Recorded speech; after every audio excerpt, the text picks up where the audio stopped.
میرے محترم بھائیو، آج کا بیان، آج کی گفتگو کوئی عام نصیحت نہیں بلکہ روح کو جھنجھوڑ دینے والی وہ حقیقت ہے جسے جان کر شاید آپ لوگوں کی آنکھیں نم ہو جائیں، دل کانپ جائے اور چلتے ہوئے قدم رک جائیں، کیونکہ آج میں ان 3 بدبخت لوگوں کا ذکر کرنے جا رہا ہوں، 3 بدقسمت لوگوں کا ذکر کرنے جا رہا ہوں جنہیں قیامت کے دن وہ نبی بھی نہیں دیکھیں گے جو اپنے دشمنوں کے لیے بھی دعا کرتے تھے، جو اپنے دشمنوں کے لیے بھی رحمت بن کر آئے، جو طائف کے پتھروں میں بھی رحمت ڈھونڈتے رہے، جس نبی کے قدموں میں شفاعت کی کنجی ہے، جن کے ہاتھ اٹھیں تو جہنم کے تمام دروازے بند ہوتے نظر آئیں اور جنت کے تمام دروازے کھلتے نظر آئیں، وہ نبی ہر گنہگار کے لیے سفارش کریں گے، مگر 3 بدبخت لوگوں کے لیے سفارش نہیں کریں گے۔ ان کے لیے نہ سفارش ہوگی، نہ دعا، نہ نظر کرم۔ ہے وہ دن جب سورج سروں پر ہوگا میری قوم کے نوجوانوں، پسینے میں لوگ ڈوب رہے ہوں گے، ہر نفس اپنی فکر میں ہوگا، اور ایسے وقت میں اگر ہمارے پیارے نبی جناب حضرت محمد مصطفیٰ صلی اللہ علیہ وسلم بھی منہ موڑ لیں تو سوچو کون بچائے گا ہمیں؟ کیا آپ جانتے ہیں وہ 3 بدبخت لوگ کون ہیں؟ اور کہیں آپ ان میں شامل تو نہیں؟ کہیں ان میں آپ لوگوں کا نام تو نہیں ہے؟ اور کہیں ان بدبخت لوگوں میں آپ تو شامل نہیں جن کی طرف ہمارے نبی دیکھنا بھی گوارا نہیں کریں گے؟ جس شخص کی طرف ہمارے نبی نہیں دیکھیں گے قیامت کے دن تو یوں سمجھو وہ شخص برباد ہو گیا، اس کی بخشش کے دروازے بند ہو گئے، جس کی طرف قیامت کے دن میرے کریم آقا دیکھیں گے نہیں۔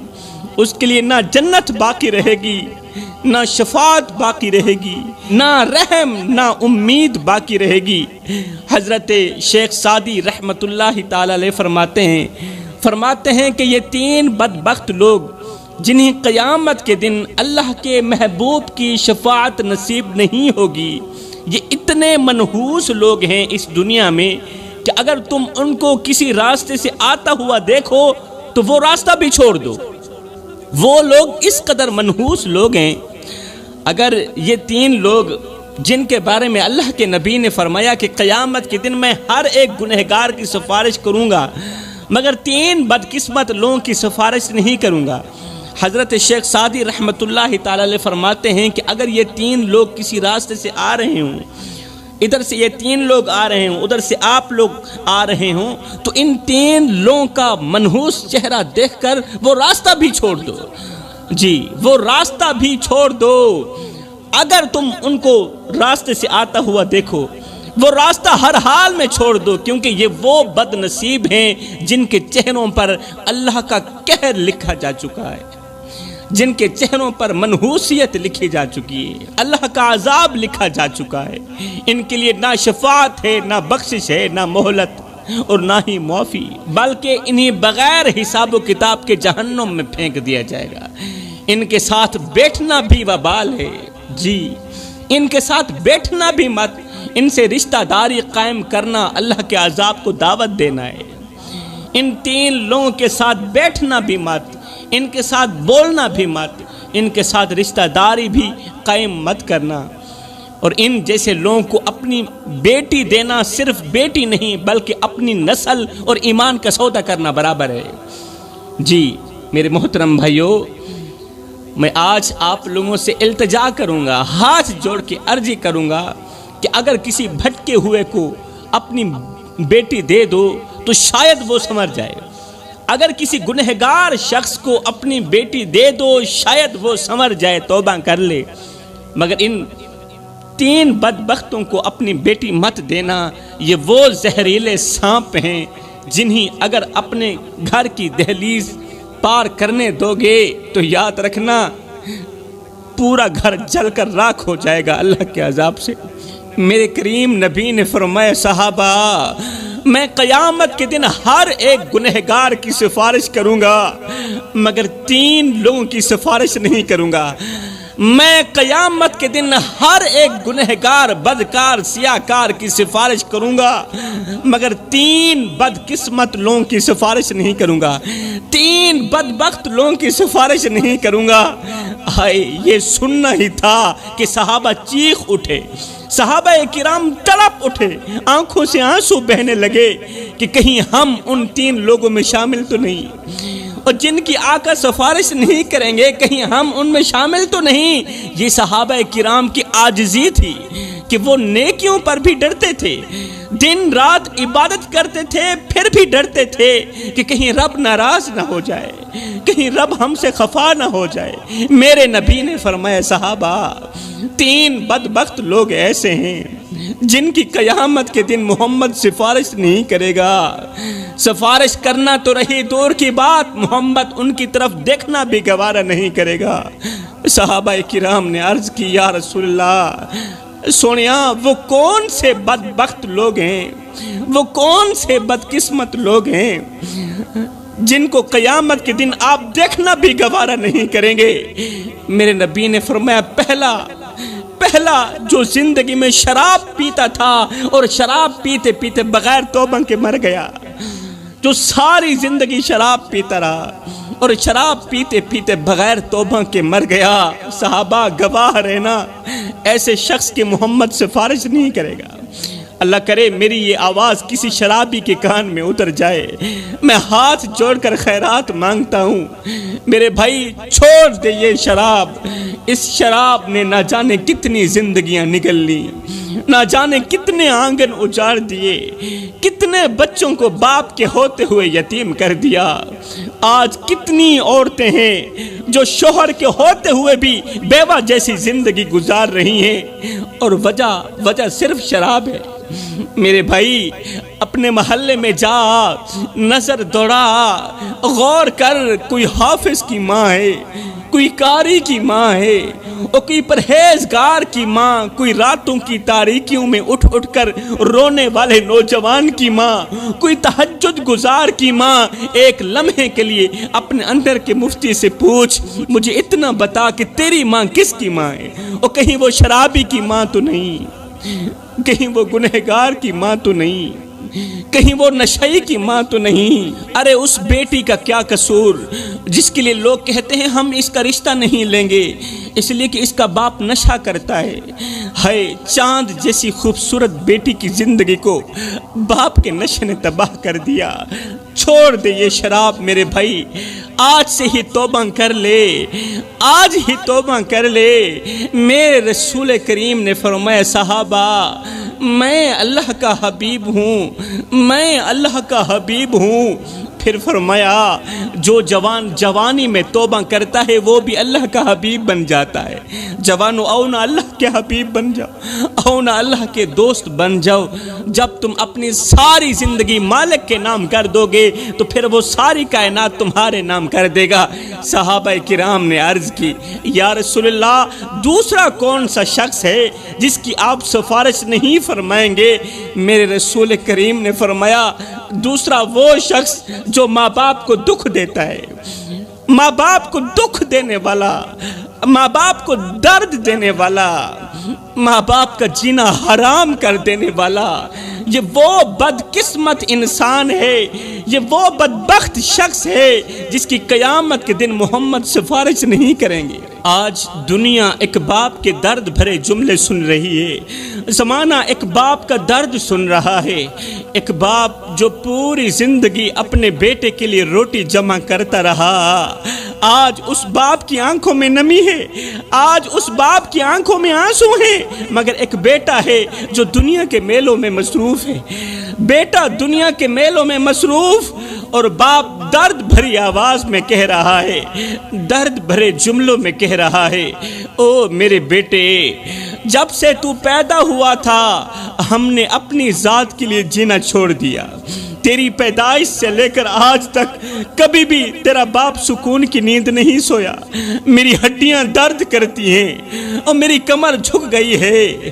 بیٹے تو گود میں تھا، میں اس وقت بھی تیرے لیے پریشان تھا اور میں آج بھی تیری وجہ سے پریشان ہوں۔ تو سوتا تھا ہم تیرے لیے جاگتے تھے، تو روتا تھا ہم تیرے لیے روتے تھے، تیرے ایک پہلو بدلنے پر ہم ہزاروں وسوسوں کا شکار ہوتے رہتے تھے، تیری ایک مسکراہٹ دیکھنے کے لیے میں ساری رات تڑپتا رہتا تھا، ساری رات خاک چھانتا رہا، محنت مزدوری کرتا رہا کہ مجھے کچھ ملے نہ ملے، میرے بیٹے کو روٹی کا ٹکڑا مل جائے۔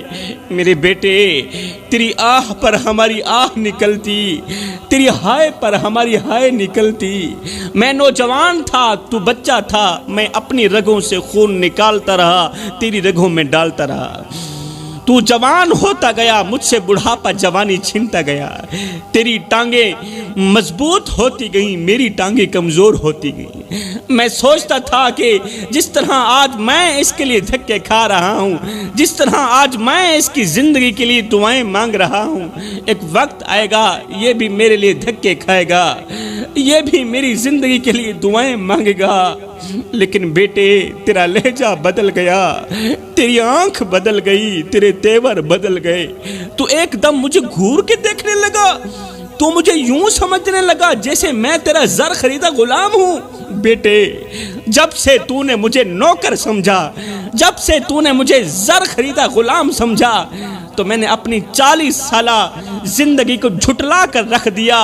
ہاں، میں نوکر، تو سردار، میں غلام، تو آقا، تو لکھ دے کروڑ ہزار سہی، میں ککھدا نہیں لاچار سہی، تو حسن جمال دا مالک سہی، میں کو جاتے بیکار سہی، تو باغ بہار دی رونق سہی، تو گل پھلتے میں خار سہی، میں کو شاکر اپنے نال چرکھ، میں نوکر، تو سردار سہی۔ اگر تو مجھے باپ کا درجہ نہیں دے سکا، کم از کم ایک پڑوسی جتنا درجہ تو دے دیا کر۔ پڑوسی بھی پڑوسی کا حال چال پوچھ لیتا ہے، پڑوسی بھی پڑوسی کا درد سن لیتا ہے۔ کیا میں اس قدر گر چکا ہوں کہ تو مجھے پڑوسی سمجھنا بھی گوارا نہیں کرتا؟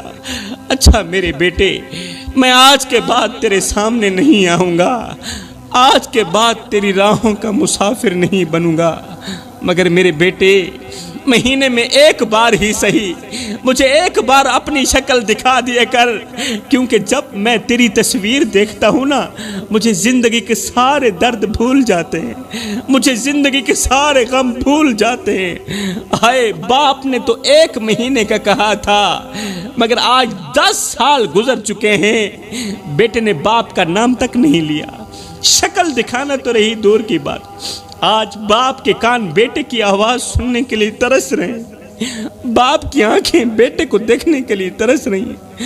ہجر تیرا جے پانی منگے تے میں کھونے نہ دے کینا، جی کر دے تینوں کول بٹھا کے درد پرانے چھیڑا۔ صحابہ کرام نے عرض کی، یا رسول اللہ، سونیا تیسرا شخص کون سا ہے جس کی قیامت کے دن آپ سفارش نہیں کریں گے؟ میرے رسول کریم نے فرمایا، تیسرا وہ شخص جو دنیا میں لوگوں کا دل دکھاتا رہا، دکھی لوگوں کے دلوں پر وار کرتا رہا، لوگوں کا جینا حرام کرتا رہا، جو مسکراتے چہروں کو آنسو دیتا رہا، جو امید بانٹنے کے بجائے ان کے خواب توڑتا رہا۔ خدا راو میرے بھائیو، کسی کو اتنا مت ستاؤ کہ وہ اللہ کے سامنے تمہارا نام لے کر رو پڑے۔ اگر اس نے ایسا کر لیا تو یاد رکھنا، خدا کی قدرت تمہارا جینا حرام کر دے گی۔ اللہ چپ ضرور ہے مگر بے خبر نہیں ہے۔ میرے رب کو بے خبر مت سمجھنا، اس کی چپ سے ناجائز فائدہ مت اٹھانا۔ یہ جو دل ہے نا، یہ اللہ کا گھر ہے، اور اللہ کے گھر کو ویران کرنے والے کبھی آباد نہیں رہتے۔ اگر ایسا کرو گے تو یاد رکھنا، دنیا میں رہتے ہوئے بھی قبر جیسی زندگی گزارو گے۔ سانسیں چل رہی ہوں گی مگر چین نصیب نہیں ہوگا، پھر جسم سلامت ہوگا مگر دل زخمی ہوگا۔ اگر تم نے کسی کو بے وجہ رلایا تو یاد رکھنا، بستر ہوگا مگر نیند نہیں آئے گی، زندگی ہوگی مگر زندگی جیسی نہیں ہوگی۔ اللہ فرماتا ہے، میرے بندے، کسی کو دکھ دے کر، کسی کو درد دے کر، کسی کو ایک پل کے لیے غم دے کر میرے دروازے پر اپنی خوشی کی خیرات مانگنے مت آنا، اور کسی کو ایک پل کی خوشی دے کر پھر اپنی پریشانی کی فکر مت کرنا، پھر اپنی پریشانی کی پرواہ مت کرنا۔ آج کتنے لوگ ہیں جو اللہ کے بندوں کا جینا حرام کر کے بڑے آرام سے کہتے ہیں کیا ہوا، ایسے تو چلتا ہی رہتا ہے۔ کسی کی بیٹی کی عزت روند کر، کسی کی بیٹی کی عزت کی دھچیاں اڑا کر کہتے ہیں کیا ہوا، زمانہ ایسا ہی ہے۔ زمینوں پر ناجائز قبضہ کر کے کہتے ہیں کیا ہوا، یہ سب تو ہوتا ہی رہتا ہے۔ او ظالم، تجھے تو شاید کسی کا درد دکھائی نہیں دیتا، تجھے تو شاید کسی کی تکلیف دکھائی نہیں دیتی، تو لوگوں کے آنسو بہا کر سمجھتا ہے یہ معمولی سی بات ہے۔ نہیں بھائی، آنسو کے ایک قطرے کے اندر اتنی طاقت ہوتی ہے کہ وہ رب کے عرش کو ہلا سکتا ہے، تقدیر کا رخ بدل سکتا ہے، ظالموں کے تکبر کو خاک میں ملا سکتا ہے۔ ایک شخص میرے رسول کریم کی خدمت میں حاضر ہوا، عرض کی یا رسول اللہ، آقا ایک عورت ہے جو لوگوں کا دل توڑتی ہے، زبان سے لوگوں کو تیر مارتی ہے، اس کا اخلاق بالکل بھی اچھا نہیں ہے، بہت ہی زیادہ بد اخلاق ہے وہ، لیکن وہ 5 وقت کی نمازی ہے، 5 وقت کی نمازی ہے، مگر وہ لوگوں کا دل دکھاتی ہے۔ بتائیں ایسی عورت کے بارے میں، ایسی عورت کے بارے میں آپ کا کیا ارشاد ہے؟ میرے نبی نے 2 ٹوک جواب دیا، فرمایا ایسی عورت جہنم میں جائے گی۔ کیوں؟ اس کا اخلاق اچھا نہیں ہے، نماز پڑھتی ہے، اخلاق اچھا نہیں ہے، نماز اللہ کی پاک بارگاہ میں قبول نہیں ہے۔ اتنے میں دوسرا شخص آیا، کہنے لگا یا رسول اللہ، میرے محلے میں ایک عورت رہتی ہے، وہ نمازیں تو کم پڑھتی ہے، قرآن تو کم پڑھتی ہے، مگر اس کا اخلاق بہت اچھا ہے، اس نے کبھی کسی کا دل نہیں توڑا، کبھی کسی کے دل پر وار نہیں کیا۔ ہماری عورتیں اس کی لمبی عمر کے لیے دعائیں کرتی ہیں، ایسی عورت کے بارے میں آپ کا کیا حکم ہے؟ میرے نبی نے فرمایا ایسی عورت جنت میں جائے گی، ایسی عورت جنت میں جائے گی، اور اس کا اخلاق، اس کی اچھی زبان ایک نہ ایک دن اسے 5 وقت کی نماز بھی بنا دے گی۔ تو فرمایا میرے نبی نے اے صحابہ، سب کچھ کرنا، یہ 3 گناہ کبھی نہ کرنا۔ اگر یہ 3 گناہ کرو گے تو یاد رکھنا قیامت کے دن میں محمد تمہاری سفارش نہیں کروں گا۔ جو لوگ اپنی زندگی میں یہ 3 گناہ بڑے شوق سے کرتے ہیں، ان کی زندگیوں میں سکون کے جنازے اٹھ جاتے ہیں میرے بھائیوں، وہ سکون کی سانس نہیں لے پاتے اپنی مختصر سی زندگی میں۔ وہ مال تو کماتے ہیں مگر مال میں برکت نہیں ہوتی، وہ رزق کماتے ہیں مگر یہ رزق ان کے لیے وبال بن جاتا ہے، ان کی اولاد ان کی نافرمان بن جاتی ہے۔ تب تک جب تک یہ لوگ ان 3 گناہوں سے سچی اور پکی توبہ نہیں کر لیتے۔ میں دعا کرتا ہوں اللہ ہمیں بھی جلد از جلد ان 3 گناہوں سے سچی اور پکی توبہ کرنے کی توفیق عطا فرما۔ آمین ثم آمین، وما علینا الا البلاغ المبین۔